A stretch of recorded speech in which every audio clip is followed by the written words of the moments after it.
मोहन भागवत माफी मांगो। मैं देखना हूं और समझने की कोशिश कर रहा हूं वो कौन लोग हैं जो मोहन भागवत से माफी मांगने की अपील कर रहे हैं। ये वही लोग हैं जो देश के लिए खतरा बन चुके हैं। ये वही लोग हैं जो देश में जाति और धर्म के नाम पर उन्माद करते हैं। ये वही लोग हैं जो देश में अनेकों बार दंगे करा चुके हैं। वही लोग हैं जिन्होंने हजारों साल तक दलित, पिछड़े, आदिवासियों के साथ शोषण और उत्पीड़न किया। वही लोग हैं जो मूंछ रखने पर हमारे युवाओं की हत्या कर देते हैं। ये वही लोग हैं जो घड़ा छू लेने पर हमारे बच्चों की हत्या कर देते हैं। वही लोग हैं जो मंदिर प्रवेश करने पर, मंदिर में मूर्ति छू लेने पर हमारे लोगों की हत्या कर देते हैं। जय भीम, नमो बुद्धाय, जय भारत। दोस्तों,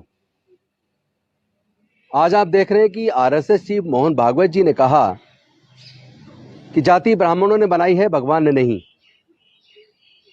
और मैं इतने सालों से कहता आ रहा हूं कि ये प्रकृति ने जातियां नहीं बनाई हैं, ये चालाक इंसानों ने बनाई हैं।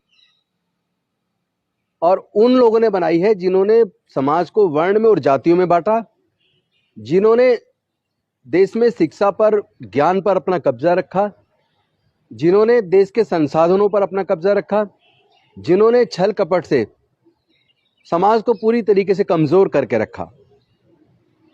आज देर से ही सही आरएसएस चीफ मोहन भागवत ने कम से कम इस बात को स्वीकार तो किया कि जाति ब्राह्मणों ने बनाई है।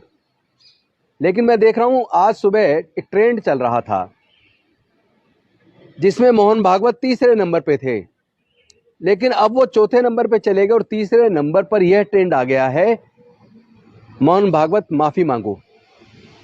मैं देखना हूं और समझने की कोशिश कर रहा हूं वो कौन लोग हैं जो मोहन भागवत से माफी मांगने की अपील कर रहे हैं। ये वही लोग हैं जो देश के लिए खतरा बन चुके हैं। ये वही लोग हैं जो देश में जाति और धर्म के नाम पर उन्माद करते हैं। ये वही लोग हैं जो देश में अनेकों बार दंगे करा चुके हैं। ये वही लोग हैं जिन्होंने हजारों साल तक दलित, पिछड़े, आदिवासियों के साथ शोषण और उत्पीड़न किया। ये वही लोग हैं जो मूंछ रखने पर हमारे युवाओं की हत्या कर देते हैं। ये वही लोग हैं जो घड़ा छू लेने पर हमारे बच्चों की हत्या कर देते हैं। ये वही लोग हैं जो मंदिर प्रवेश करने पर, मंदिर में मूर्ति छू लेने पर हमारे लोगों की हत्या कर देते हैं। ये वही लोग हैं जो बारात घोड़ी पर निकालने पर पूरी बारात पे हमला कर देते हैं। आज ऐसे लोगों को जवाब देने का समय आ गया है। बहुजनों जागो। मैं समझता हूं डॉक्टर बाबा साहब अम्बेडकर का संविधान खत्म करके ये मनुस्मृति लागू करने की साजिश रच रहे हैं। और मुझे लगता है मोहन भागवत जी का बयान हो सकता है 2024 के चुनाव के मद्देनजर आया हो, लेकिन अगर ये षड्यंत्र भी होगा तो इस षड्यंत्र को बहुजन समाज के लोग अब कामयाब नहीं होने देंगे। मैं देश के दलितों, पिछड़ों, आदिवासियों से निवेदन करता हूं, अल्पसंख्यक समाज से निवेदन करता हूं कि आप सब उत्पीड़न का शिकार हुए हैं, जबकि कुदरत ने सबको मानव के रूप में बनाया। मानवता बड़ी चीज है और भारत को अगर कोई चीज बचा सकती है तो वो भारत का संविधान है। भारत के लोगों को सम्मान का जीवन अगर कोई दे सकता है तो डॉक्टर बाबा साहब अम्बेडकर का बनाया हुआ भारत का संविधान है। तो ये लोग मनुस्मृति को दोबारा से भारत में लाना चाहते हैं, बाबा साहब के संविधान को खत्म करना चाहते हैं। मैं ऐसे लोगों को आगाह कर देना चाहता हूं, किसी कीमत पर आपकी इस षड्यंत्र को हम कामयाब नहीं होने देंगे।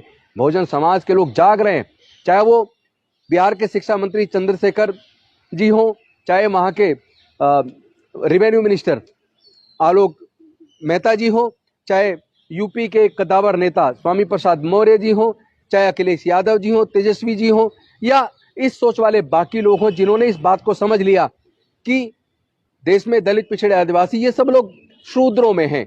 लेकिन इनको शूद्र बनाया किसने? शूद्र के नाम पर हजारों साल तक इनकी प्रताड़ना किसने की?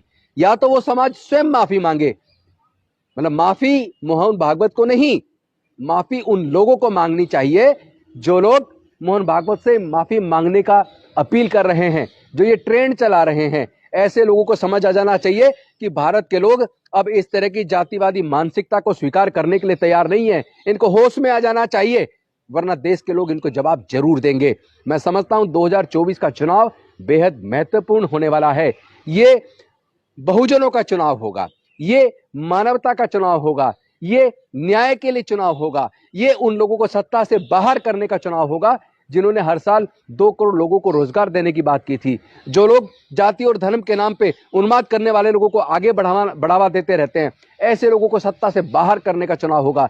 मैं कहना चाहता हूं, अपील करना चाहता हूं पूरे बहुजन समाज से, मानवता के लिए, देश को बचाने के लिए डॉक्टर बाबा साहेब अम्बेडकर के संविधान को बचाने के लिए और मानवता की इज्जत आबरू बचाने के लिए, देश को सम्मान के साथ आगे बढ़ाने के लिए हम सबको एकजुट होकर इस मानवता की और न्याय की लड़ाई को लड़ना होगा।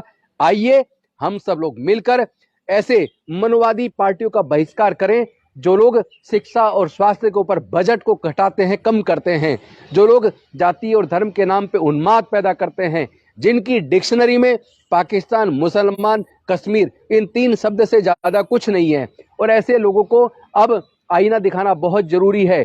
जो नाना प्रकार के कुकुर मुत्ते की तरह जो जादू टोना करने वाले कितने सारे ज्योतिष साधु महात्मा निकल के आ गए हैं, जो नेताओं की गर्दन काटने पे लाखों करोड़ों रुपए का इनाम रख रहे हैं, जिनके खिलाफ सरकारें मुकदमा दर्ज नहीं कर रही हैं, ऐसी सरकारों को भी और ऐसे लोगों को भी जवाब देने का टाइम आ गया है। मैं आपसे निवेदन करता हूं, बहुजनों जागो और लड़ाई के लिए तैयार हो जाओ। ये लड़ाई तीर और तलवार से लड़ने वाली नहीं है, ये लड़ाई औजार हथियार से लड़ने वाली नहीं है, ये लड़ाई विचारधारा की लड़ाई है, जिसमें एक तरफ डॉक्टर बाबा साहेब अम्बेडकर की विचारधारा जो समता, स्वतंत्रता, बंधुता, न्याय, प्रज्ञाशील, करुणा और मैत्री पर आधारित है, दूसरी तरफ विषमतावादी विचारधारा जो जाति और वर्ण में, जिसने पूरे देश को, समाज को टुकड़े टुकड़े में बांट दिया है, वो विचारधारा है। उस विचारधारा के साथ, उस मनुवादी विचारधारा के साथ मानवतावादी विचारधारा के बीच में जो संघर्ष है, इसमें लड़ाई मानवतावादी विचारधारा की होगी, यानी डॉक्टर बाबा साहब अम्बेडकर के संविधान की होगी, यानी कि भारत की जीत होने वाली है। तो जो लोग भारत से प्यार करते हैं, सच्चे देशभक्त हैं, वो इस लड़ाई में, मानवता की लड़ाई में हमारे साथ आए। और जो लोग मानवता को कुचलना चाहते हैं, भारत को फिर से गुलाम बनाना चाहते हैं, वो लोग हमसे दूर रहे तो अच्छा है। बहुत बहुत धन्यवाद। नमो बुद्धाय। जय भीम, जय भारत।